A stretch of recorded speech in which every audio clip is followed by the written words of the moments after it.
Hi, welcome back as we continue to read Crenshaw, Part 2. Let's notice the quote, mashed potatoes are to give everybody enough. Let's think about how that quote relates to Part 2 as we begin Chapter 18. I guess becoming homeless doesn't happen all at once. My mom told me once that money problems sort of sneak up on you. She said it's kind of like catching a cold. At first, you just get a little tickle in your throat, then you have a headache, and then maybe you're coughing a little. The next thing you know, you have a pile of Kleenexes around your bed and you're hacking your lungs up. Maybe we didn't become homeless overnight, but that's what it felt like. I was finishing first grade.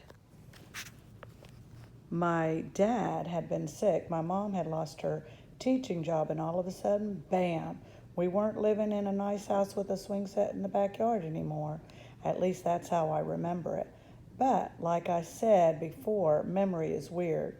It seems like I should have thought to myself, whoa, I'm going to miss my house and my neighborhood and my friends and my life.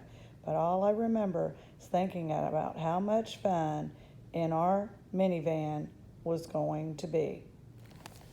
Chapter 19. We moved out of our house right after first grade ended. There was no big announcement, no goodbye party, just sort of left the way you abandon your desk at the end of the school year. You clean it out, but you leave a few pencils and an old spelling test behind. You don't worry about it too much. You know the kid who has your desk next fall will take care of things. My parents didn't own a lot of stuff, but they still managed to fill our minivan. You could hardly see out of the windows. I saved my pillow and my backpack to load last. I was putting them into the rear seat when I noticed something odd. Someone had left the back windshield wiper on, even though it was a sunny day. No rain, no clouds, no nothing. Back, forth, back, forth.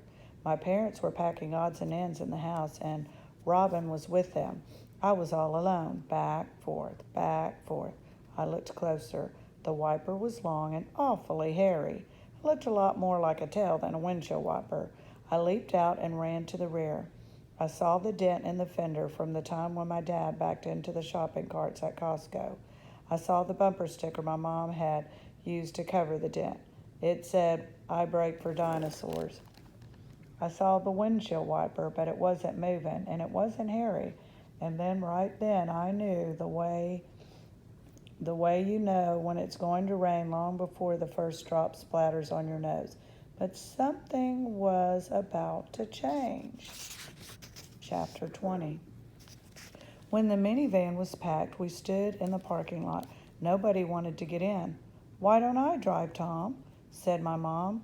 "You were in a lot of pain this morning."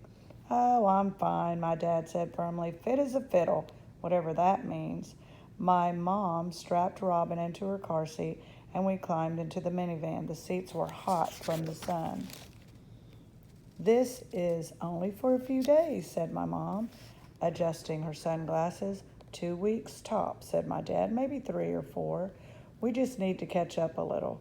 My mom was using her "there's nothing wrong" voice, so I knew something was really wrong. "Pretty soon we'll find a new apartment." "I like our home," I said. "Apartments are nice too," said my mom. "I don't get why we can't just stay." "It's complicated," said my dad. "You'll understand when you're older, Jackson," said my mom. "Play Wiggles," Robin yelled, squirming in her car seat. She loved the Wiggles, a group that wrote silly songs for kids.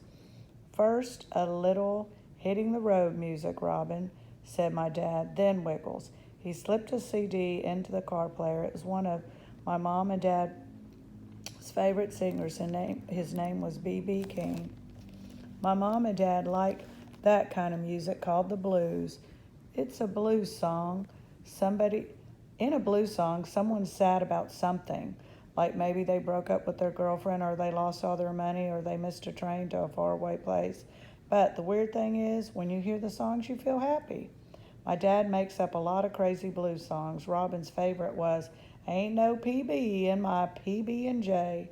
Mine was called "Downside Up, Vampire Bat Boogie." About a bat who couldn't sleep upside down like bats are supposed to do. I never heard the B.B. King song my dad had chosen to play. It was about how nobody loved this guy except his mother. What's he mean about how even his mother could be jiving him, Dad? I asked. Jiving means lying. It's funny, see, because your mom and dad always love you, except when you don't floss, said my mom. I was quiet for a while. Do kids always have to love their mom and dad? I asked. I caught my dad's reflection in the rearview mirror. He looked back at me with a question in his eyes. Put it this way, he said. You can be mad at someone and still love them with all your heart. We pulled out of the driveway. Aretha sat between Robin and me. She was only a few months old and still had her puppy soft fur and clumsy paws. Our neighbor, Mr. Sarah, was cutting yellow roses from his garden. We'd already said official goodbyes. He waved, and we waved back, like we're on our way to the Grand Canyon or Disney World. Does Mr. Sarah have a cat? I asked. A really big cat? Just Mabel, my mom answered, the Chihuahua with an attitude. Why? I glanced back at the rear windshield, but it was blocked by boxes and bags. No reason, I said. My dad cranked up the volume on B.B. King, who was still pretty sure nobody loved him, including his mom. Aretha cocked her head and howled.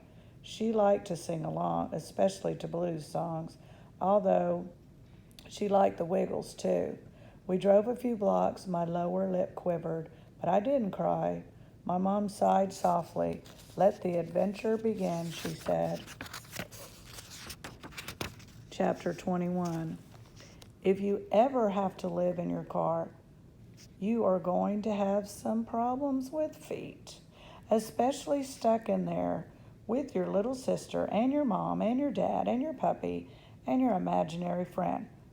There are many kinds of feet problems. Stinky dad feet, the magic marker smell of nail polish on your mom's toes because she said she still wants to look nice, so please just deal with it. Sister feet kicking you just as you're falling asleep, the scratchy surprise of dog feet trying to wake you up, imaginary friend feet tiptoeing on your head. I thought hard about the feet problem. Finally, I came up with a plan. What's the worst that could happen is how I figured it. What I did is I took a cardboard TV box we found behind Walmart. I smushed it flat. I drew on the outside of the box and the inside too. I only had 3 markers and one dried up when the cat fell under the back seat. So it was mostly just red dogs with blue eyes and blue cats with red eyes. I put stars on the inside. They seemed like a good thing to think about before you went to sleep. I wrote, keep out Jackson's rum on the top. Mom said, too bad we had to leave our dictionary behind. Dad said, if only it really was rum. Every night I opened up my box and slipped my sleeping bag inside it. When I crawled inside, I felt like a caterpillar in a cocoon. It was almost like my old room where I could think without anybody bugging me. When Robin kicked me in her sleep, she hit the box, which was not exactly the same as kicking me. Unfortunately, Aretha liked to sleep with me, so it could get a little dog breathy. Also, the box didn't help me much with the stinky dad feet. I knew we were lucky because we had our old Honda minivan, which had lots of room. I met a kid who lived for a whole year in one of those VW cars. It was red and round like a ladybug and just about as tiny. The poor kid had to sleep sitting up, squished between his 2 little sisters. Another reason why we were lucky was because my sleeping box was just decoration. Some people actually live in boxes on the street.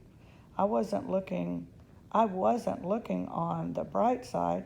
It's better to have a big car than a little one when you're living in it. And it's better to have a box in a car than a box on a street. Those were just facts. It wasn't like my dad, who kept saying we weren't homeless, we were just car camping. Chapter 22. I didn't think much about the cattail windshield wiper for a while. Things were so weird, I guess I didn't want to add to any extra weirdness. Our first night in the minivan was kind of fun. We drove to a park near the Golden Gate Bridge. A man had a telescope to look at the sky, and he showed us the Big Dipper and Orion. Across the water, the lights of San Francisco covered the ground like lazy stars. We were going to just sleep in the parking lot, but a security guy knocked on the window. He told us we had to get moving, and then he waved his flashlight around like a Star Wars lightsaber. We drove to Denny's, a restaurant that was open 24 hours. My mom knew one of the cooks, and he asked the manager if we could park there for just one night. He said yes, and he even let us have some pancakes that were too burnt for the customers. We had more burnt pancakes in the morning, but then everybody was grumpy and sore. Only Aretha was in a good mood. She loves pancakes. My parents didn't have any work scheduled that day, so we headed to the public library to kill time and wash up. My mom and dad took turns staying outside with Aretha. It's dangerous to leave a dog in a hot car. The library had air conditioning and soft chairs. The bathrooms were clean, which was a nice plus. I never used to think about things like, is a bathroom clean or not? Whenever I took a bath, my mom would say, "Here comes Hurricane Jackson," because I made such a mess. One of my favorite bath experiments is about something scientists call buoyancy. Will it float? Is what I call it. It can get a little messy, but it's very interesting. For example, if you drop a mostly full bottle of ketchup in the tub, it will not float, but it will turn the water an awesome color. It will also annoy your mom. We stayed at the library most of the day. The librarian in the children's department even shared her sandwich with Robin and me. She had Ritz crackers too, and she gave all of them to Robin. After that, Robin decided she was going to be a librarian when she grew up. If the animal scientist thing doesn't work out, I might become a librarian too.